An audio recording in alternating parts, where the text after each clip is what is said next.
सीमा हैदर बनी लखपति। अंजू से भी ज्यादा पैसे वाली बन गई है सीमा हैदर। न सिर्फ सीमा हैदर को फिल्म का ऑफर मिला, बल्कि अब लाखों रुपए की बौछार हुई है सीमा पर। आपको पता होगा दोस्तों, पाकिस्तान गई अंजू पर पाकिस्तान के लोग और वहाँ के उद्योगपति इस्लाम धर्म अपनाने की वजह से अंजू को काफी तवज्जो दे रहे हैं। उसे पाकिस्तान में कई सारे फ्लैट, प्लॉट, मकान, जमीन वगैरह गिफ्ट किए गए, कुछ पैसे भी नकद दिए गए। उसके बाद से अंजू को यूं लग रहा था कि इस्लाम में आकर तो उसने बहुत कुछ पा लिया। और इधर भारत में सीमा हैदर के घर की हालत तो आपको पता ही होगी। पिछले 2-3 दिनों से तो ऐसी खबरें आने लग गई कि सीमा हैदर के घर पर राशन भी खत्म हो चुका है। सीमा हैदर के ससुर यानी कि सचिन के पिता का कहना है कि हमारे घर पर खाने पीने की चीजें, सामान भी खत्म हो गया, बच्चों का पेट कैसे भरे। इस बीच अब सीमा की किस्मत चमक गई, मानो साक्षात लक्ष्मी और कुबेर उनके घर पर आकर बरस गए हो। इतना सीमा हैदर को सपोर्ट मिल रहा है, और सिर्फ बातों का सपोर्ट नहीं है, बल्कि बाकायदा लिखित में सपोर्ट मिला है। गुजरात से एक ऐसी चिट्ठी आई जिसने सीमा की किस्मत को बदल कर रख दिया। सीमा ने सोचा भी नहीं होगा कि उस चिट्ठी के लफ्जों में ये बातें लिखी होगी। वो चिट्ठी का कागज और वो कलम की स्याही से लिखे शब्द सीमा के लिए मानो सोने के शब्द बन गए। एग्जैक्टली मैं आपको बताऊंगा गुजरात के उद्योगपति द्वारा भेजी गई उस चिट्ठी में क्या लिखा है, लेकिन इससे पहले देखिए सीमा को और क्या क्या तोहफे और ऑफर मिले हैं। उत्तर प्रदेश के ही एक फिल्म प्रोड्यूसर अमित जानी जिनका नाम है, उन्होंने न सिर्फ सीमा हैदर को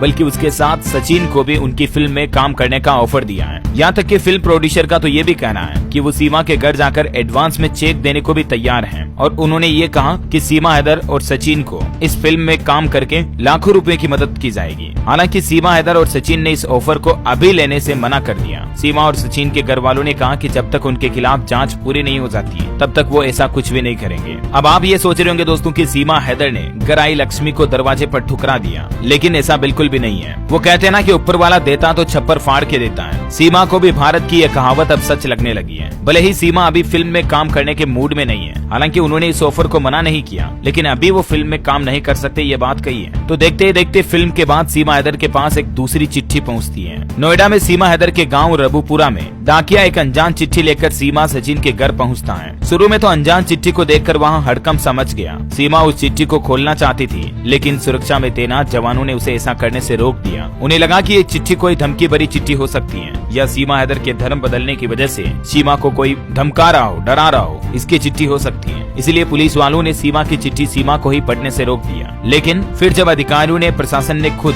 सुरक्षा कर्मियों ने उस चिट्ठी को खोल कर देखा तो वो भी हैरान हो गए। उस चिट्ठी में लिखी बातों को पढ़ने के बाद वो खुद सीमा के पास उस चिट्ठी को लेकर गए और उन्होंने सीमा को उस चिट्ठी को पढ़ने की इजाजत दे दी। सीमा जब चिट्ठी को खोलकर पढ़ने लगती है तो कुछ ही लाइनें पढ़ने के बाद उसको अपनी आंखों पर यकीन होना बंद हो जाता है। वो ये सपने में भी सोच नहीं सकती कि ऐसी चिट्ठी आज वो पढ़ सकती है। दरअसल उस चिट्ठी को गुजरात के एक उद्योगपति द्वारा भेजा गया, और उस उद्योगपति ने सीमा और सचिन को, मतलब न सिर्फ सीमा हैदर को अकेली को बल्कि सचिन को, दोनों को अपनी कंपनी में नौकरी ऑफर की। और सोचो जरा तनख्वाह कितनी रखी होगी। आप यकीन नहीं करोगे, एक अधिकारी और बड़े पोस्ट लेवल के अफसर की जितनी तनख्वाह नहीं होती उतना पैकेज सीमा हैदर और सचिन को ऑफर किया उस चिट्ठी में गुजरात के उद्योगपति ने। जी हाँ, 6-6 लाख यानी कि सालाना दोनों का मिला के 12 लाख का जॉब पैकेज ऑफर किया। महीने के हिसाब से देखा जाए तो 50-50 हजार रूपए 1 लाख सैलरी दोनों की महीने की बनती है। और बाकायदा गुजरात के उद्योगपति ने उस चिट्ठी को लिखकर नीचे उसके साइन भी किए और ये लिखा कि कभी भी सीमा और सचिन चाहे तो हमारी कंपनी में आकर नौकरी ज्वाइन कर सकते हैं। उनके लिए हमारी कंपनी के गेट 24 घंटे खुले हैं। जब मीडिया में ये खबरें आई कि सीमा को भारत में इस तरह के तोहफे मिल रहे हैं तो पाकिस्तान की बोलती बंद हो गई। अंजू का अहंकार टूट गया।